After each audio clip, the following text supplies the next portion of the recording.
चाहत तू मेरी पहली, पहला है प्यार मेरा, तुझसे आबाद जैसे दिल का करार मेरा, हर पल रहे साथ तेरा, हाथों में हो हाथ तेरा।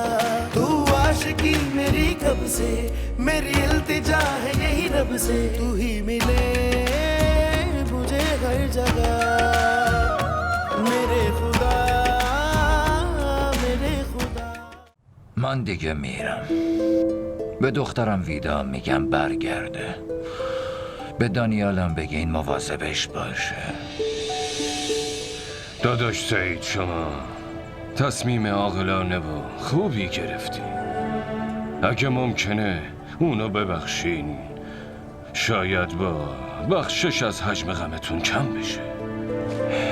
داداش ایاز، من واسه گذاشتن از دانیال خیلی موانع و پشت سر گذاشتم تا تونستم بیام اینجا، ولی برای بخشیدنش باید از پل سراتم بگذرم. ولی این پاهای زخمی من تحمل یه مسیر طولانی دیگر رو نداره اصلا. اما این تنبیهتون براش خیلی بزرگه. اون انگار تو برزخه، به خاطر عذاب وجدانش هم قلبش و هم روحش در عذابه. پسرم، وقتی که خدا به یکی قدرتی میده که باهاش میتونه جون آدما رو نجات بده، ولی اون به جای نجات دادن کاری نمیکنه و اونو به سمت مرگ هل میده، باید بازخواست بشه دیگه، مگه نه؟ باید دلیل این بی وجدانیش معلوم بشه. اما اگه اون لحظه صدای آژیر پلیس رو نمیشنید، خودش سائمو میبرد بیمارستان. همون موقع بود که کتشم خونی شد. اشتباهش این بود که اون شب از شنیدن صدای آژیر پلیس ترسیده که مبادا پلیس اونو مقصر مرگ سائم بدونه. و اون موقع مامانشم توی بیمارستان بود، سکته قلبی کرده بود و اون خیلی نگران مادرش شده بود. اما دانیال به آمبولانس زنگ زد و مطمئن بود که حتما سائم به بیمارستان میرسه. پسرم، اون بخشی از مسئولیتش رو انجام داده، باید به همون اندازه هم تنبیه بشه. خدا رو شکر، خوشبختانه ثابت شد که دانیال تو این موضوع کاملا بیگناهه و متهم به مرگ سائم نشد. فقط مونده که ویدا اونو ببخشه، بعد تنبیهش تموم میشه، وگرنه همینطوری بلا تکلیف میمونه. خیلی خوب پسرم، من با ویدا حرف میزنم. فقط امیدوارم که ویدا بتونه اونو ببخشه.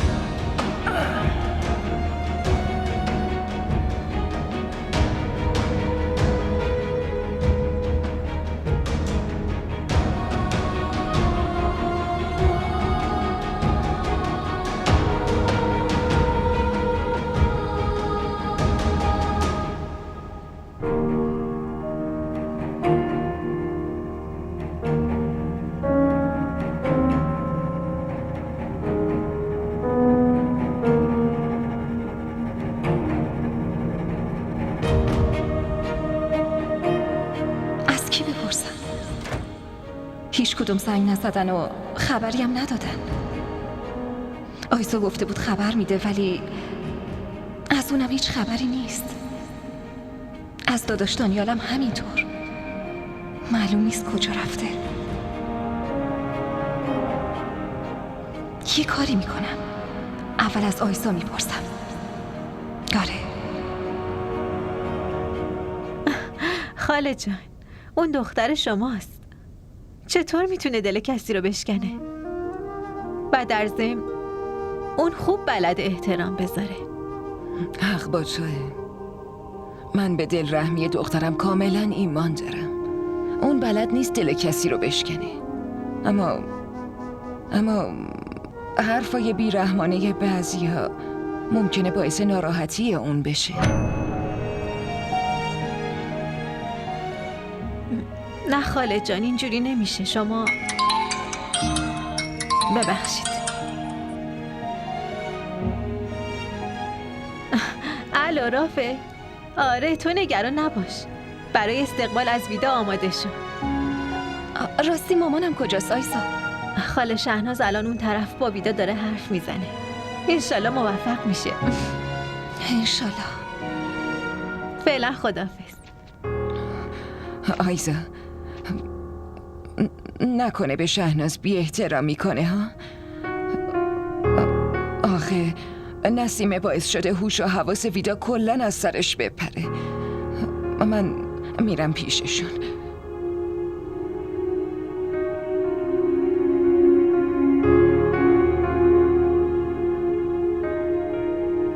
مادر جون، من از شما و رافع هیچ گله‌ای ندارم. شما خیلی به من لطف داشتین. اما من ویدا دخترم، الان هیچ اما و اگری وجود نداره. ببین عزیزم، تو اگه از دانیال میخوای عصبانی باشی باش، اما با هم باید بریم خونه. من دارم مادر بزرگ میشم.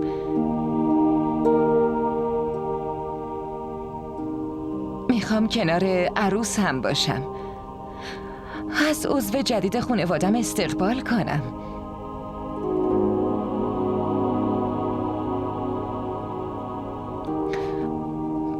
ببین دخترم، منو از این خوشحالی محروم نکن.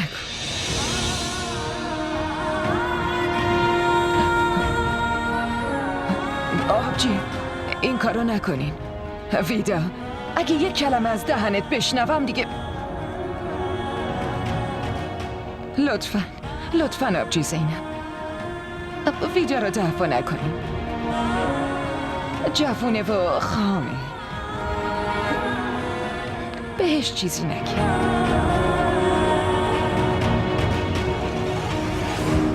فریحه، آخه من به این دختر چی باید بگم؟ اینقدر نصیحتش کردم که خسته شدم. همون اصلا به هم اهمیت نمیده. بالاخره دختر زینبه، هرچی زینب بگه همون کارا میکنه. یعنی برمیگرده خونش؟ مگه میذارم به این راحتی برگرده؟ مگه میخواین چی کار کنین؟ اینو فردا صبح میتونم بهت بگم. مطمئنم خوشحال میشی. آقا سعید یه لحظه. فریحه، بابات الان از بیرون اومد. با بابات حرف بزن، این روزا خیلی غمگین و ناراحته. بیاین با فریحه حرف بزنین. منم میرم شهناز خانم رو ببینم که یه وقت ناراحت از اینجا نره. هر چقدر عصبانی باشیم بازم مادر شوهر ویداست. ما که نمیخوایم خونه زندگی ویدا رو خراب کنیم، نه؟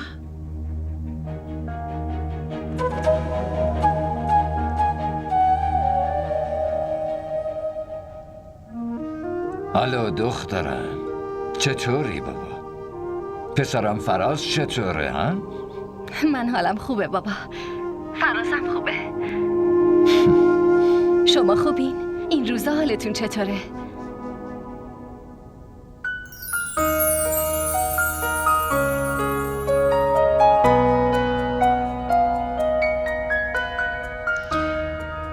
ویدا گریه نکن. یه روز تو رو به عنوان عروسم توی این خونه آوردم.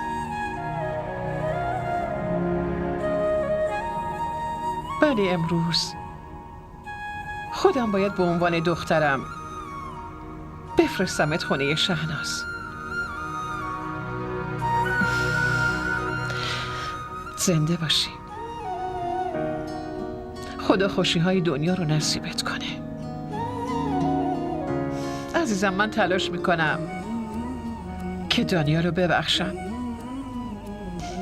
تو هم اونو ببخش. آره، اون شوهرت، بابای بچت. دیگه باید برای بچت زندگی کنی و به اون فکر کنی. نسیمه جان، من چطور ازتون تشکر کنم؟ لازم به تشکر نیست. میرم چایی بیارم. آیزا یه کاری کن، زنگ بزن دانیالم بیاد اینجا. چشم، الان زنگ میزنم. بالاخره دخترم باید با شوهرش برگرده. حق با شماست. بفرمایید. بشین دخترم. خدا رو شکر.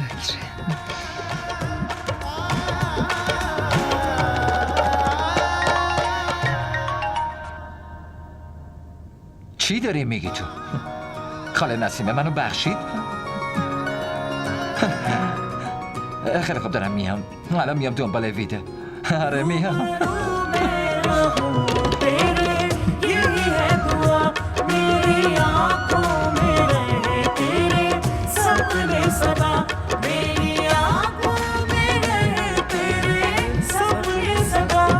دانیال همین نزدیکی است. الان میرسه. سلام علیکم. علیکی سلام. علیکی خوش اومدی سلام، پسرم. پسرم. خوش اومدی. پسرم بیا اینجا بشین. بیا بشین. بفرما پسرم.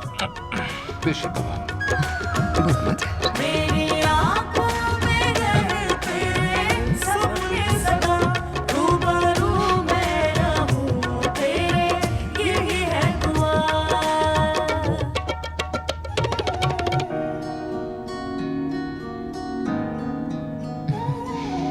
به موقع اومدی.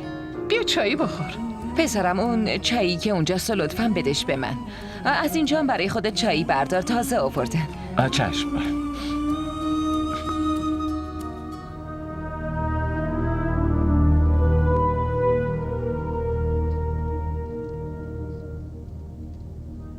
این شیر رو برای دخترم ویدا آوردم. مخصوص تو با زعفرون آوردم.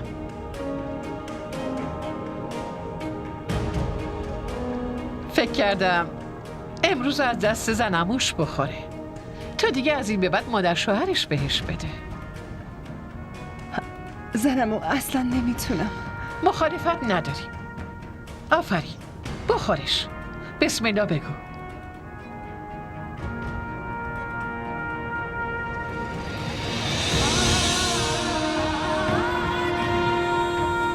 نه دخترم بخورش. آفرین. تمومش کن.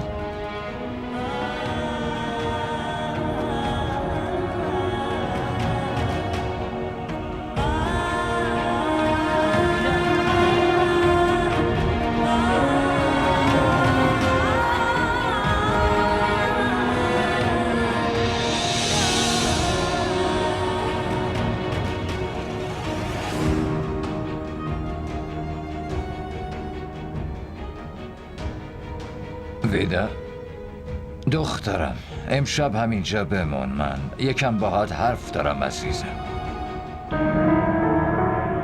آقا سعید مگه چه حرف مهمی دارین؟ ویدا بعد چند وقت داره میره خونه خودش. شما باید خوشحال باشین ولی دارین مانعش میشین. اگه حرفی هست بعداً هم میتونین بهش بگین. نسیمه جان، اشکالی نداره. اگه داداش سعید میخواد که دخترش یه شب دیگه هم کنارش باشه، خب هیچ اشکالی نداره، میتونه بمونه. ویدا دخترم، امشبم اینجا بمون، فردا بیا.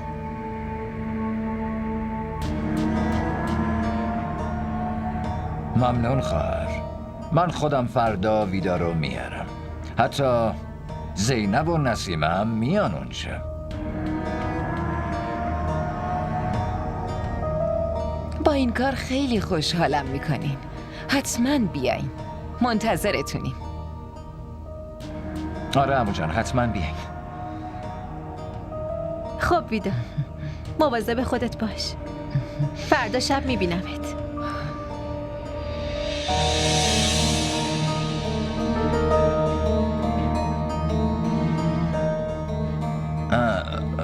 زینب، ویدا رو ببر اتاقش. حالش خوب به نظر نمیرسه. ببر دراز بکشه.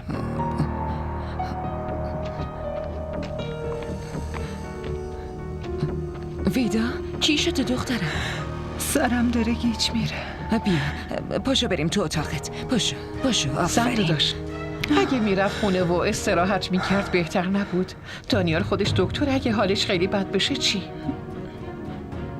حالش بد نمیشه. فقط به خاطر استرس و بیخوابی اینجوری شده. آره باید استراحت کنه. بیا دخترم، آرومتر. بیا.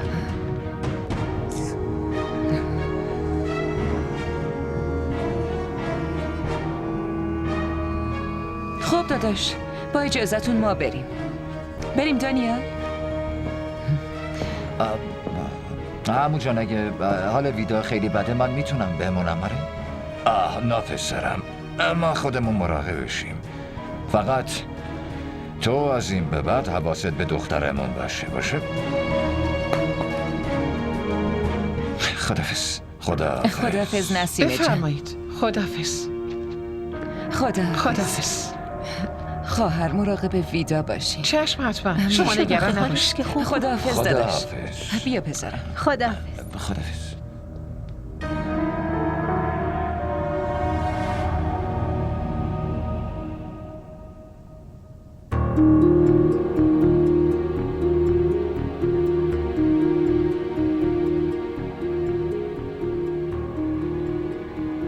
آقا سعید، شما چه حرفی میخواستین به ویدا بزنین که به خاطرش نذاشتین بره خونش؟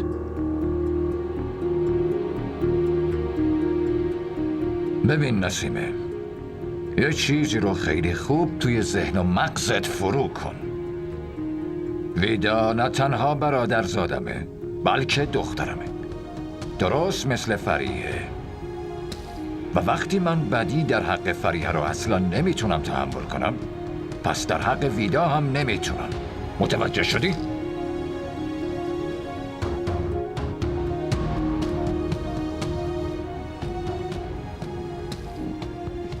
مگه کی در حق دخترتون بدی کرده که نمیتونی تحمل کنین؟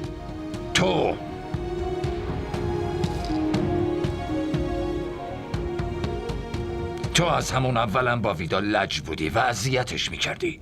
الان هم داشتی در حقش ظلم میکردی زن. من؟ مگه چی کار کردم؟ نسیمه، تو میخواستی جون ویدا و بچه‌ش رو به خطر بندازی. میخواستی برای همیشه اونو از داشتن بچه محروم کنی. من؟ چرا باید اینو بخوام؟ واسه اینکه انتقام مرگ سائم رو ازش بگیری و قبل از اینکه بچه دانیال به دنیا بیاد اونو از بین ببریش. آره آقا سعید چطور شده؟ به نظرم که اصلا حالتون خوب نیست. این چه حرفیه میزنین؟ شما که دانیالو بخشیدین ولی فکر کنم دوباره مرگ پسرتون یادتون اومده. برین استراحت کنین. نسیمه، تو برای همیشه خواب از چشام گرفتی زن. اگه خدا امروز جون دخترم رو حفظ نمی کرد، تو با اون شیر زهرآلود راحت می کشتیش. عمو جون چی دارین میگین؟ ویدا تو خودت به عمود بگو که حالت کاملا خوبه. تو اون شیر رو خوردی و سالم اینجا نشستی. برای این حالش خوبه، چون اون بسته که توش مثلا زهر بود و با شیر همه زدی در حقیقت زهر نبود. من توش نمک گذاشته بودم. زهر؟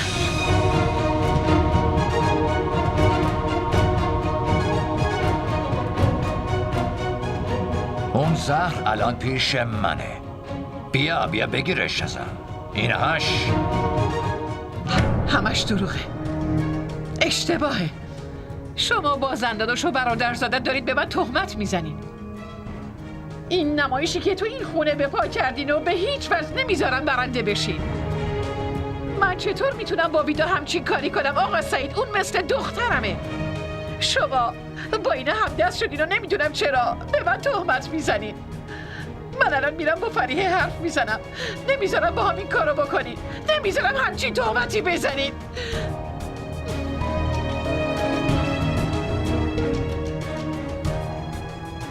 داداش اینجا چه خبره؟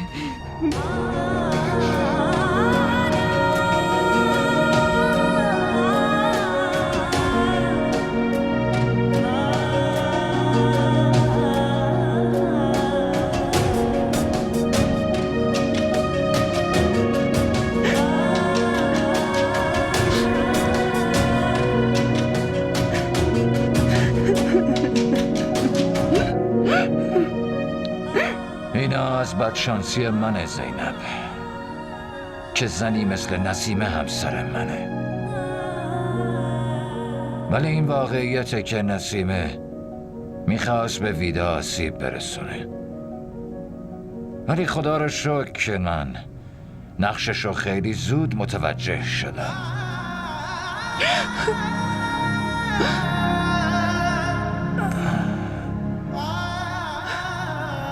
ببین دخترم، بهتره که این نفرتی که توی چشمات رو تمومش کنی و قدر خانواده شوهرتو بدونی.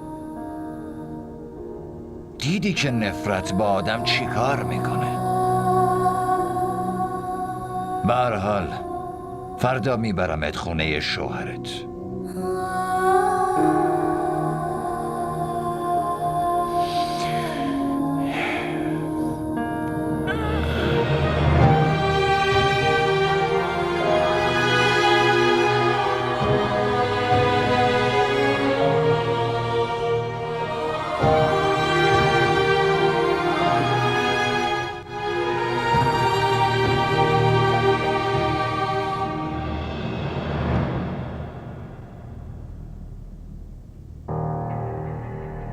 شما جلوی زنداداش زینب و ویدا چی میگفتین؟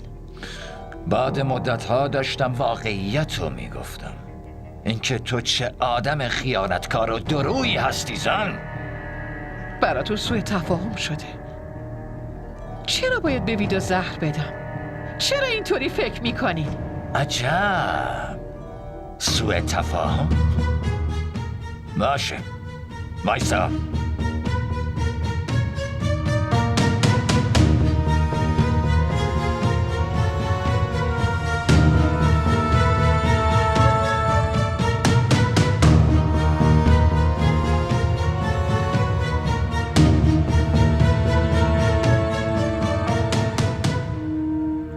بیا این آبو بنوش. توش همون چیزی رو ریختم که تو به خدمتکار سفارش داده بودی برات بیاره تا اون کار رو انجام بدی. من حرفای شما دوتا رو شنیدم. بعدش که اون بسته رو تو کابینت آشپزخونه گذاشتیش رفتم سراغش. شما؟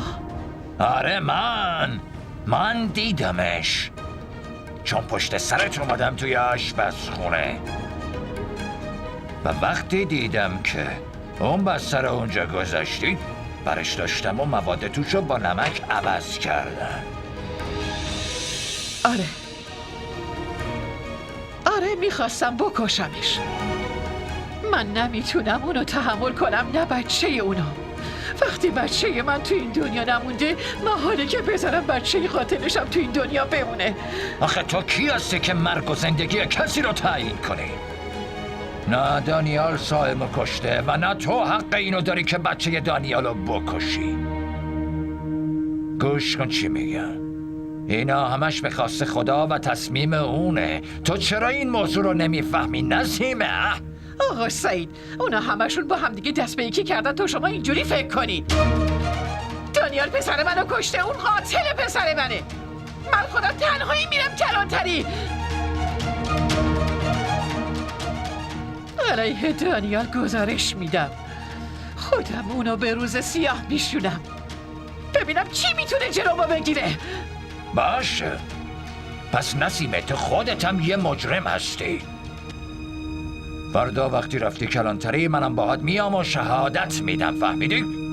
که تو میخواستی به ویدا زهر بدی و اون بچه‌شو به قتل برسونی. شما شوهر منی؟ شوهر اینطوریه؟ با دشمنم هم دست شدین و دارین زیرا به منو میزنین؟ از یه طرف پسرم کشته شده و از طرف دیگه شما با دستای خودتون خنجر به قلب من میزنین؟ نخیر، من دیگه با شما نمیمونم. من دیگه نمیتونم شماها رو تحمل کنم. برای اینکه درونت پر از حسادت نسیمه و به نظرت همه دارن اشتباه میکنن. من دیگه با شما هیچ حرفی ندارم. من تنها شدم. پسرم از این دنیا رفته. همه دشمن منن. هیچکی از خودم نیست. من تنهام. تنها.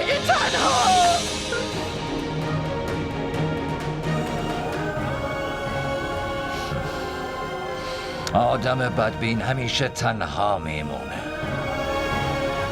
و شکاک بودنش نمیذاره کسی نزدیکش بشه و نه خودش میتونه نزدیک کسی بشه.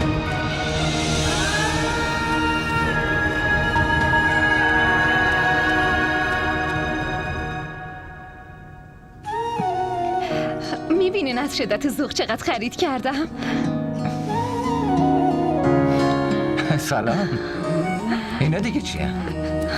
داداشگاهی بزرگترم باید به خاطر بچه بشن. عمو رحیم شما اینا رو تو اتاق بذارین، من چند لحظه دیگه میام همشو میچینم. خب شما چی گفتین؟ داداش تو این خونه داره یه بچه میاد، اولین نوه خانواده‌مونه، برای همین باید واسه اومدنش یه عالمه تدارک ببینیم، مگه نه؟ اما تا اومدنش هنوز خیلی مونده.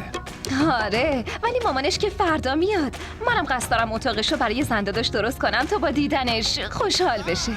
آها، پس این کارو برای زنداده شد انجام میدی؟ آره 100%. راستی بگیم ببینم مامان کجاست؟ تو اتاقشه، داره نماز شکر میخونه. داداش خدا رو شکر که مامان خوشحاله، این چند روز خیلی ناراحت و نگران شده بود. تو هم ناراحت بودی؟ داداش شما هم بودین. هممون ناراحت بودیم. خب دیگه الان باید خوشحال باشین چون خونه داره پر از خوشی میشه. داداش به من یه قولی بدین، قول بدین که بیشتر از قبل مراقب زنداداش باشین. خواسته یا ناخواسته خیلی اذیتش کردین. همین کارو میکنم. باشه منم برام اتاقو درست کنم. اینا رو بدین من که برم، از برنامه ها عقب افتادم.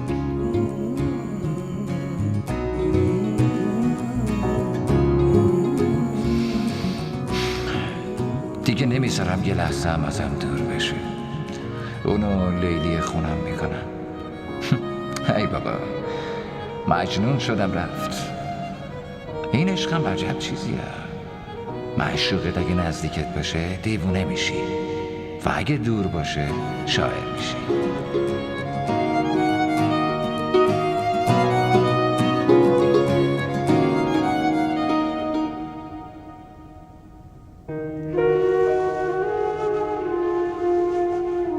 نسیم تو میخواستی جون ویدا و بچه‌شو به خطر بندازی، میخواستی برای همیشه اونو از داشتن بچه محروم کنی. من؟ چرا باید اینو بخوام؟ واسه اینکه انتقام مرگ سائمو ازش بگیری و قبل از اینکه بچه دانیال به دنیا بیاد اونو از بین ببریش. آره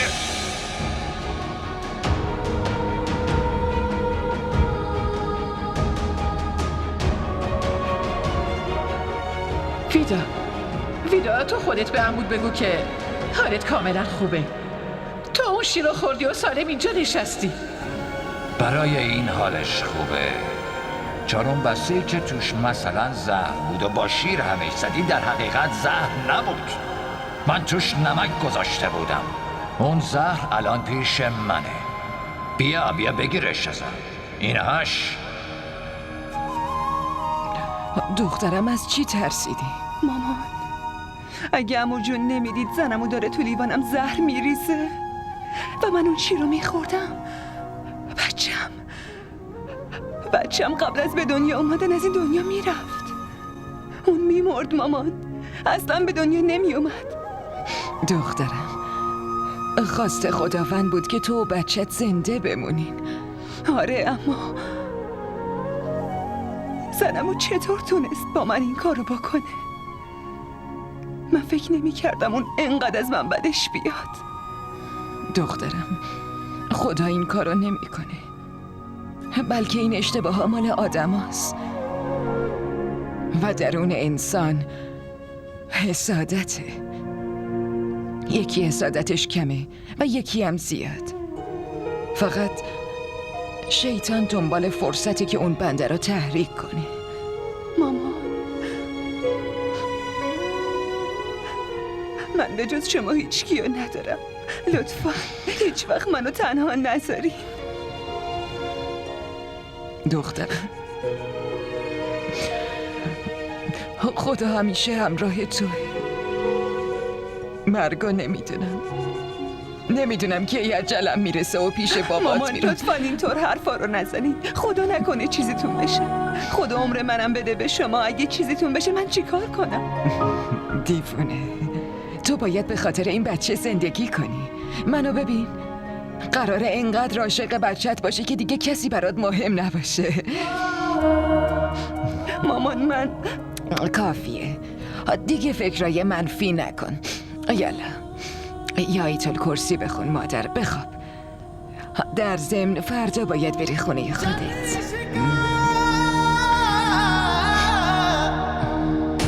तेरे मर जाने साई ते जिउंदियां नूं मार मुकावे तू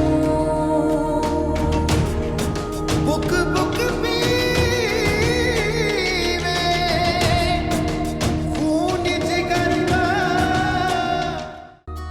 चाहत तू मेरी पहला है प्यार मेरा तुझसे आबाद जैसे दिल का करार मेरा हर पल रहे साथ तेरा हाथों में हो हाथ तेरा तू आशिकी मेरी कब से मेरी इल्तिजा है यही रब से तू ही मिले मुझे हर जगह